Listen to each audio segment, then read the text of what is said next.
Hi friends, எல்லோருக்கும் வணக்கம். எல்லோரும் எப்படி இருக்கீங்க? நல்லா இருக்கீங்களா? இன்றைக்கி அந்த கதையோட அடுத்த பகுதி தான் பார்க்க போகிறோம். அதுக்கு முன்னாடி நீங்கள் செய்ய வேண்டிய விஷயம் என்ன அப்படின்னு கேட்டிங்கன்னா, மறக்காமல் நம்ம இந்த சேனலை சப்ஸ்கிரைப் பண்ணிக்கோங்க. கீழே இருக்க பெல் பட்டனையும் கிளிக் பண்ணுங்கள். அப்போ தான் நான் போடுற வீடியோஸ் எல்லாமே உங்களுக்கு உடனுக்குடனே நோட்டிஃபிகேஷன் வரும். ஸோ மறக்காமல் சேனலை சப்ஸ்கிரைப் பண்ணிவிட்டு வீடியோ பாருங்கள் ஃப்ரெண்ட்ஸ். நாங்கள் நம்ம கதைக்குள்ளே போகலாம். அதுக்கப்புறம் மாமா அவங்க பொண்ணுக்கு கல்யாணம் முடிவு பண்ணியிருந்தார். முடிவு பண்ணது மாமா பொண்ணு ஒரு பையனை லவ் பண்ணுறாங்க. எல்லா விஷயமுமே அம்மா என்கிட்ட சொன்னாங்க. இது மாதிரி நம்ம சொந்தக்கார பையன் தான்டா, காலேஜில் படித்தவன் தானே, ஒரே ஊர் தான், பேங்க்கில் இப்போ ஒர்க் பண்ணுறான், பக்கத்தில் இப்போ வேறு ஊரில் ஷிஃப்ட் ஆகி ஒர்க் பண்ணிகிட்டு இருக்கான், பெங்களூரில் தான் ஒர்க் பண்ணுறான், ஆனால் வீடெல்லாம் இங்கே பக்கத்தில் தான் இருக்குது அப்படிங்கிறதுனால மாமாவும் என்கிட்ட தான் ஃபஸ்ட்டு சொன்னார். இது மாதிரி மாலா லவ் பண்ணுது அப்படின்னு சொல்லிட்டு என்கிட்ட தான் சொன்னார்டா அப்படின்னோடனே சரின்னு சொல்லிட்டு ஒரு சில விஷயங்கள் நம்மளுக்கு என்ன தான் சொன்னாலுமே அதில் நம்ம அப்பா கிட்ட அது அம்மா சொல்லணும்னு அரேஞ்ச் மாதிரி பண்ணிடலாம் அப்படின்னு சொல்லிட்டு தான் எல்லோரும் முடிவு பண்ணது. லவ்ங்கிற மாதிரி இல்லாமல் அரேஞ்ச் மாதிரி பண்ணுவோங்கிறது. ஆனால் ஒரு சில பேருக்கு ஊரில் உள்ளவங்களுக்கு ஒரு சில பேருக்கு தெரிஞ்சிருக்கும் போல இருக்குது.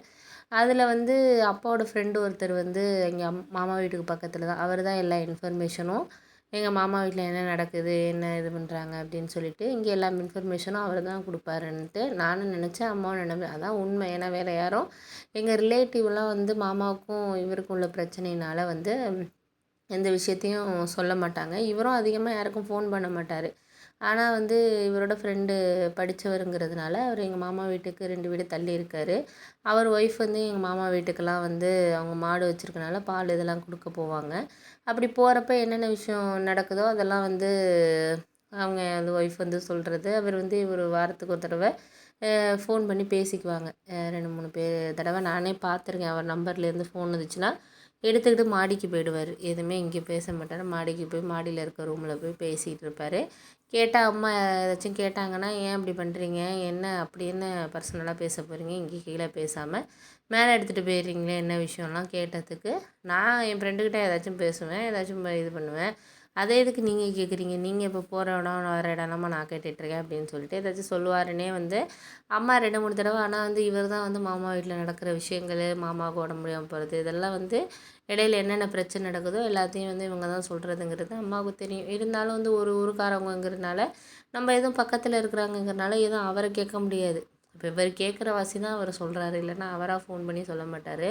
இவர் அவருக்கு ஏதாவது இடையில பணம்லாம் கடன் கொடுக்கறது பண்ணிட்டு, ஏன்னா இந்த இன்ஃபர்மேஷன்லாம் வாங்குறதுக்காகவே ஒருத்தருக்கு ₹1 கொடுக்க மாட்டார். ஆனால் இப்போ இந்த விஷயம்லாம் இவர்கிட்ட வாங்குறதுக்காகவே என்ன பண்ணியிருக்காருன்னா, இது பண்ணிக்கிட்டு அங்கே பக்கத்துலேயே இது பண்ணுறது, இந்த மாதிரி விஷயங்கள்லாம் பண்ணிகிட்டு இருக்கிறதுனால அவர் கொஞ்சம் கொஞ்சம் இந்த விஷயத்தையெல்லாம் வாங்குறதுக்காக அவருக்கு இடையில பணம் போட்டு விட்றது, இந்த மாதிரி வேலையெல்லாம் பண்ணிக்கிட்டு இருந்தார். ஒரு நாள் என் அக்கௌண்ட்லேருந்து கிட்டத்தட்ட 10,000 ட்ரான்ஸ்ஃபர் ஆனதுக்கப்புறம் தான் நான் கேட்டதுக்கப்புறம், இல்லை அவன்லாம் இல்லை, இது வேறு ஃப்ரெண்டு, உங்களுக்கெல்லாம் தெரியாது அப்படின்னு சொல்லிட்டு சமாளித்தார். இருந்தாலும் அம்மாவுக்கு எனக்கெல்லாம் அவர் பேர் தான் இது மாதிரின்னு தெரிஞ்சு எல்லா விஷயமும் தெரிஞ்சதுனால நாங்கள் கொஞ்ச நாள் அப்படி அம்மா கேட்டுட்டு இருந்தாங்க. அதுக்கப்புறம் இவர் எப்படியும் மாற்ற முடியாது அவர் அப்படின்னு சொல்லிட்டு அவங்க பாட்டுக்கு அவங்க வேலையை பார்க்க ஆரம்பித்தாங்க.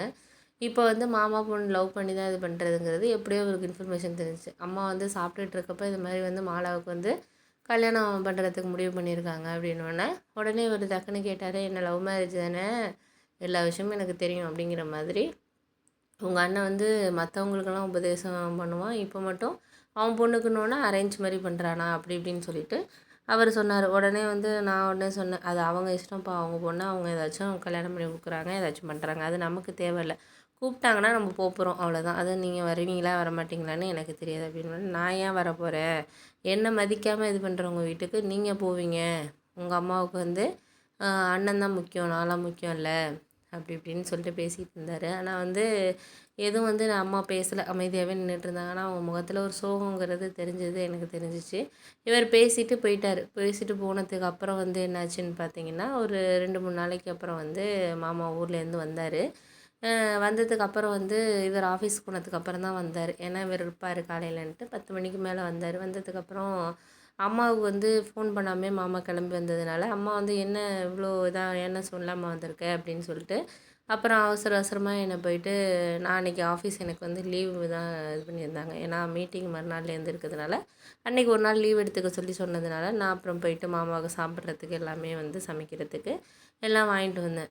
அப்புறம் ஈவினிங் வந்து மாமா சாப்பிட்டுட்டு நான் வந்து ஒரு பேங்க் விஷயமா வந்தேம்மா இங்கே மாலாவுக்கு வந்து பேங்க் இங்கே ஓப்பன் பண்ணுறதுக்காக கொடுத்துருக்கிறதுக்காக வந்தேன்.